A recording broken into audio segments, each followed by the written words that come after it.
Peace FM 104.3. Good to meet you. That was not going to happen. That will never happen. And it's our back and forth is being caused as a result of me view, as a result of the populist attitude, ne character, Madina MP no war. Oshene utterances, from time of your candidates, he's just a populist guy. He's just populist. Why will you say that? Now, never be brain, and say, and saying, or Casanica was here or no car parliament, the man, the constituency, or poor, and no car, no crowd parking. Now, parliament on my car. Una apply a loan. And now they are to V8. Now, what say? Why the loan now they are to V8, but what parking because your constituency poor? Ton V8 and a photo Uber mom driving on Penyeske. You are just being populist. I buy my okay, parliament and check out. So I just say, what way demonstration? You are inciting the people to fight the police. Simply because the police is inviting you to go and have a conversation. Lawyer have years or so. Udim so a very good lawyer, pa. And he knows say oko police for no be no meet me ayano. And komoko kenemun omone ne kwakodi. Omo invite us several. Let me see kwesi for you. O say omo invite ne several you. Omo wi no san tro letter command speaker na speaker kwa no wato anwe gu gari ni mu. Sa letter no try and so be na so. Sa articles no quote, none of them is related to what the police is saying. Or committed crime on the spot. And the police were there with him on the spot. And at that time, he was not going to parliament. Neither was he coming from parliament. Neither was there parliamentary proceedings. Because his activity for the day, what wrong crowd than my police. What you let my police says other way, may be a demonstration. So he has already indicated clearly what he's doing on the day. It has nothing to do with parliament and parliamentary proceedings. And the law is clear. I know they are not Supreme Court interpretation. Or say, when you are going to parliament, or you are coming from parliament, or you are in parliament. Simple as that. It is there, black and white. Mankind will be all the articles, mankind be BIA, under the privileges and immunities now. MPs and the in any case, Daniel, where your first time parliament MPB akọ police for if you 94 no mo sha se so moko Dr. Tokwashi mu nyina akọ bida na Danko Akufo Addo kra o ye MP o parliament CID wakọ ho o kai abudakui dana abudakui Obi Amwa was arrested. Obi Amwa yakwachi Obi Amwa kwesiada e woni fie kwesiada nyumre 9 pm enumpo na we fi committee meeting aba abeshefie 9 pm ene ya chi Obi Amwa yede ni tumu made ya chinye sambre no na Bagbin speaker right honorable no your majority leader sambre no nimsa immunities wo dey no kan wo parliament honorable Kennedy Japan 2012 he was arrested in handcuffs and taken to the police and kept overnight sambre no na honorable Bagbin or your majority leader no nimsa immunities wo dey no kai. There are several precedents. Abba, two things na AC my way mu. There are times that MPs police for letter common speaker and a speaker a release. There were times also police for kwache MPs even in more radical rambo style than this. Okay, attach here the court and a police kwache and the police went to arrest Atachi under the instruction of the Attorney General on a private matter.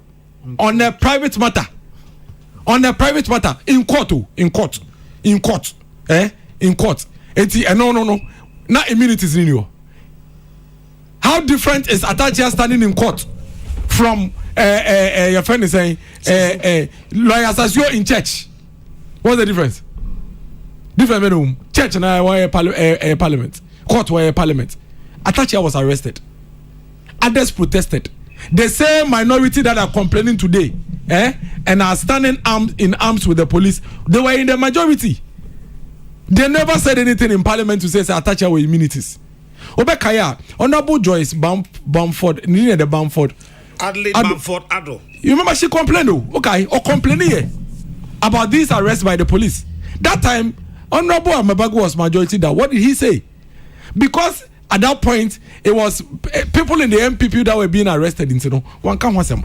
Now, my main can be being fast. I'm Brawe at the Biana. You can't imagine, say, MPB etu ne car efifia or parliament. And then me can watch one of the radio stations. Now we do Reese Junction. Once I read that, we do traffic lights and I say, boy, it's not Tonyama.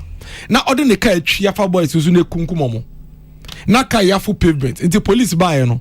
Omu be them say, oh, MP. And at that point, Nipa MP is you may call parliament. So, what should the police do? The police will say, oh, honorable, what Kunipa? And so, call parliament there. And they call, you better let her come speak and say, Ababe Fowl. We Kunipa. But also your call parliament. And at that point now, what committed crime? Kunipa. Our police for Jina Hono. Now police are honorable. Why you say we call parliament and you're quiet. We Kunipa don't be commentary. Near letter breast speaker. The crime has been committed right there and then. The police are there. They are inviting you for questioning. Simply make yourself available. Na sam kasa nyina esuntra. O say me immunity. Immunity ben. Immunity to see black and white in there. So that we shouldn't act and pretend that we can't read. It is there black and white. Bibia crosses now. Speaker Koti yeni nyina bako pe ne related to sa issue we, and that one is very categorical and clear.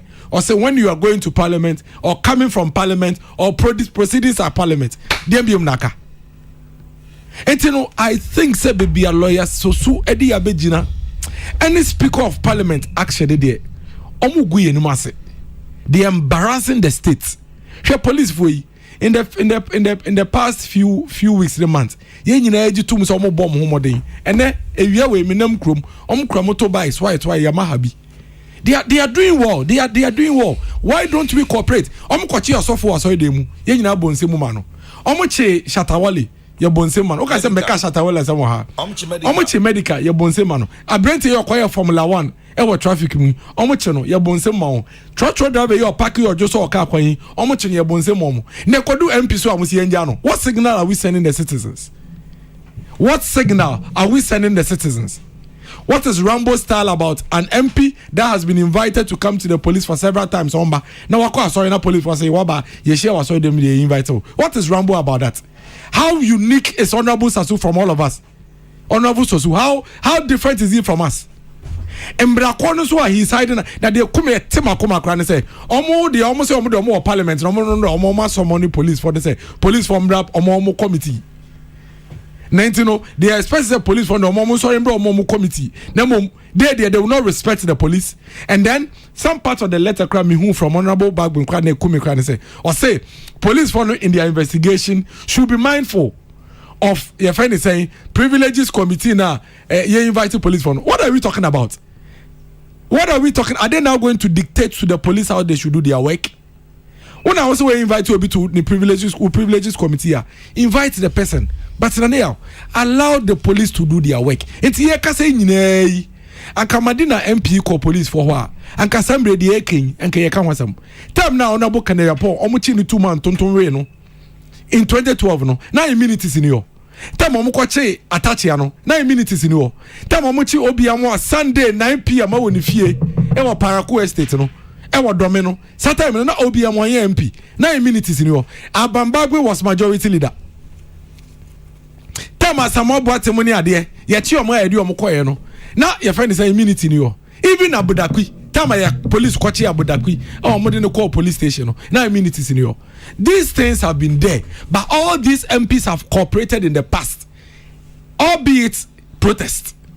MPs equal still not protest war, but they all went. They all subjected themselves to the law. And to what honorable friend is saying, speaker, police factual letter brewer.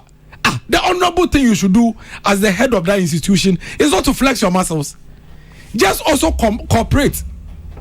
The same way you expect to say IGP will release the 2 officers to come to your committee, you should also release your members to go and see the IGP. Then it's sad we a dragi say ya the qua.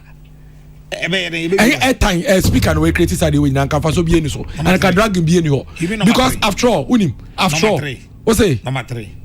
Number 3. Number 3. Number 3 at a particular. At this time, he's not number 3. He is only number 3 when he is sworn in. He's at this point he has no power. Me say me no can say ene. What's your number? Oh, me no can say ene. He is not number 3. It's not true. Me no ka say, ene. Oh, it is only in the absence. In the absence. Kind read it. Kind with the kind. Ah, me no ka say, ene me no ka say. With the kind. Me no ka say president in Nkrumah. Nipo oye president. And oye your friend is saying vice president. Ofri wa na say vice president is no as awoba. Your powers are just in parliament. With the kind be aka de with the kind with the hwehwe na kind. Ye ka say na na ya utumi na parliament pe. Even parliament go need to be sir. E na oshemra. Na also mean kind. Article 57 clause 2. Or say the president shall take precedence over all other persons in Ghana and in descending order. Majority you free na kesium esroba form in descending order. The vice president, the speaker of parliament, and the chief justice shall take precedence over all other persons in Ghana. That is it. Yeah, order of me yeah, order of pecking. One in Niwa and a two bar. But one or that is what it is. That is what it is. Say one in Niwa or say in descending order. Eti Baku say ono one or two ma. What are you talking about? When the president is there, the vice president is nothing. When the vice president is there, the speaker of parliament is nothing. That is what it is. Yes, sir. That is what it is. And now me no can say you know vice president who we are or man penini way. Speaker of parliament, it 2 million parliament pay. Even parliament, he only presides over the meetings. He doesn't make laws. He doesn't contribute to the making of laws. But by the way, the key factor here is that Entikauma lawyer Sosuko Yanke discusses Adrianadri. And Cassandra Korea Crank of here. Another MPs from Momokonom or Siomo. Come now we are majority leader na check and Japan 2012 no. Sabna now we need immunities no.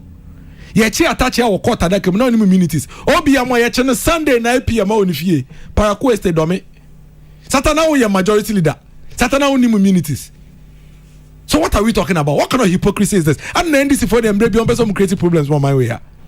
Because you were there in government under John Dramani Mahama when all these MPs amambo mudi police for chiomo. Some men are say ministers war. And then I'll be a speaker. No, I'll say, which I say, oh, now the Uyobu. It's are you telling me say MPs can commit crimes in this country, and then the speaker of parliament can decide whether or not to release them? The police should use all means possible, every means possible, to make sure say they arrest your friend is saying the MP if they have a cause to arrest him. Obiansi Obia or my way. What is all this? Clauses no more bogus. All those clauses are black and white in there. You to be kind, you need to be kind. You see in and out of parliament. Baby, I know what done for no. Now on parliament.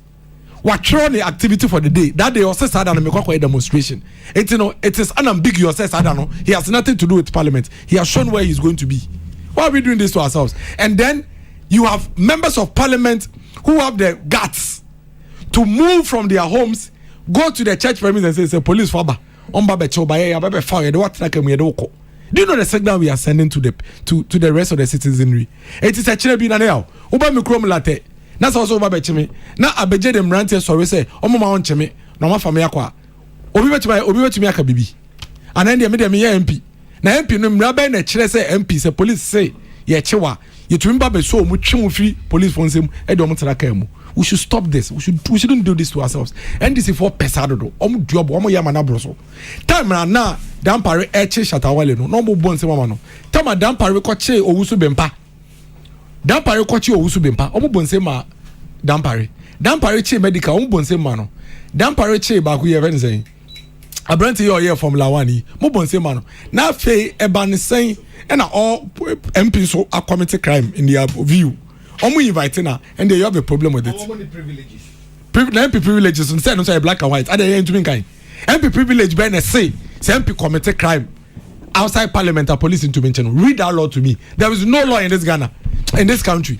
There is no single law in this country, in this constitution that says MP committed crime outside parliament or intervention. There is no law.